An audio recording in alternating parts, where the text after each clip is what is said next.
Hello student, कैसे हैं आप सब। उम्मीद करता हूं आप सब अच्छे होंगे, मस्त होंगे, बेहतर होंगे, आपकी पढ़ाई बेहतर चल रही होगी बच्चों। और ये अंतर वाकई में काफ़ी महत्वपूर्ण है। यदि आप 11वीं क्लास में बच्चों केमिस्ट्री आप पढ़ रहे हैं तो फिर इसे आप तैयार कर लें।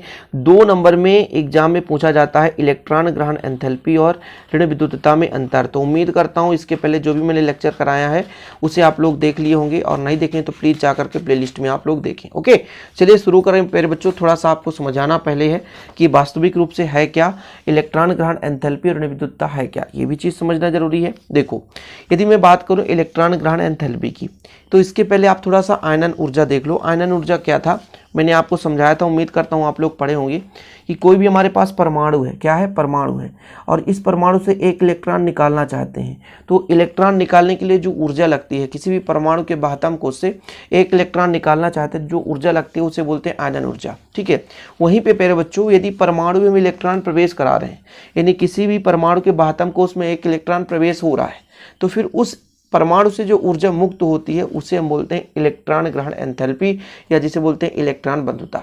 थोड़ा समझने की कोशिश करें।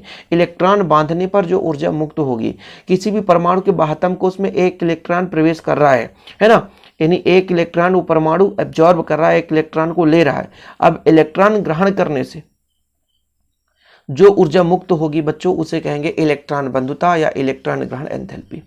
अब आ जाते हैं ऋण विद्युतता। बड़ी समस्या हो गई। तो भाई साहब, जैसे हम बात करें कि मान लीजिए एक हमारे पास प्रबल ऋण विद्युतीय तत्व है और एक दुर्बल है ना, धन विद्युतीय तत्व है। तो यदि कोई ना कोई यदि प्रबल होगा, जैसे मान लीजिए 2 व्यक्ति हैं, थोड़ा समझना, एक खासा अमीर व्यक्ति है, यानी अच्छा खासा खूब पैसे वाला है, और एक बेचारा मजदूर है, लेकिन फिर भी उन दोनों के बीच दोस्ती बनी है, कहीं ना कहीं कुछ ना कुछ कारण से बंधन बना है, एक दूसरे के साथ मित्रता है।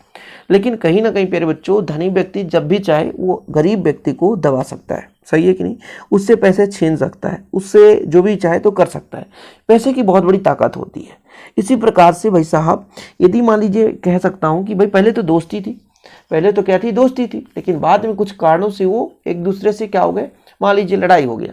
अब लड़ाई हो गया तो भाई साहब वो एक दूसरे से कुछ ना कुछ है ना इलेक्ट्रॉन खींच रहे हैं, मतलब पैसे ही ले लिया अमीर व्यक्ति। और ऐसे ही होता है, मान लीजिए 2 परमाणु आपस में जुड़े हैं, तो कहीं ना कहीं एक सहसंयोजी बंध से बंधे हैं, साझा करके इलेक्ट्रॉन का बंधन बनाए हैं।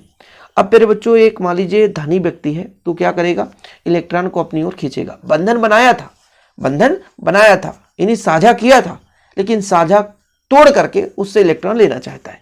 तो यही चीज है विद्युत ऋणता का तात्पर्य है कि कोई भी परमाणु साझे के इलेक्ट्रॉन को कितना ज्यादा आकर्षित कर सकता है, उसकी वो जो शक्ति है, जो क्षमता है, वो विद्युत ऋणता कहलाती है, ऋण विद्युतता कहलाती है। मतलब साझे के इलेक्ट्रॉन को अपनी ओर आकर्षित करने की क्षमता, किसी भी परमाणु का साझे के इलेक्ट्रॉन को अपनी ओर आकर्षित करने की जो क्षमता है, वो ऋण विद्युतता या विद्युत ऋणात्मकता कहलाती है। समझ में आया। देखो, पहला डिफरेंस तैयार करो कि इलेक्ट्रॉन ग्रहण एंथैल्पी एक परिमाणात्मक मान है एवं उस ऊर्जा को व्यक्त करती है जो एक विलगित गैसीय परमाणु के अंतिम कक्ष में एक इलेक्ट्रॉन को प्रविष्ट कराने पर मुक्त होती है। मतलब किसी भी परमाणु के बाह्यतम कोश में एक इलेक्ट्रॉन प्रवेश कराने से जो ऊर्जा मुक्त होती है उसे कहते हैं इलेक्ट्रॉन बंधुता या इलेक्ट्रॉन ग्रहण एंथैल्पी। विद्युत ऋणता की बात करें तो किसी भी परमाणु द्वारा है ना अपने ही यौगिक के अणु से, मतलब सहसंयोजी आबंध से आबंधित साझे के इलेक्ट्रॉन को अपनी ओर आकर्षित करने के लिए, यानी कोई भी परमाणु है अपने ही यौगिक में किसी अन्य परमाणु से साझे के इलेक्ट्रॉन को अपनी ओर आकर्षित करने के लिए जो क्षमता होती है, जो प्रवृत्ति होती है, उसे ऋण विद्युतता या विद्युत ऋणात्मकता कहते हैं। ये विलगित अणु का गुण है, जबकि ये बंधित अणु का गुण है। मतलब बंधा हुआ रहता है, यौगिक में 2 परमाणु है तो अपने ही यौगिक के परमाणु के इलेक्ट्रॉन को अपनी ओर आकर्षित करने की क्षमता रखती है। ये अणु के इलेक्ट्रॉन ग्रहण एंथैल्पी का निरपेक्ष मान होता है।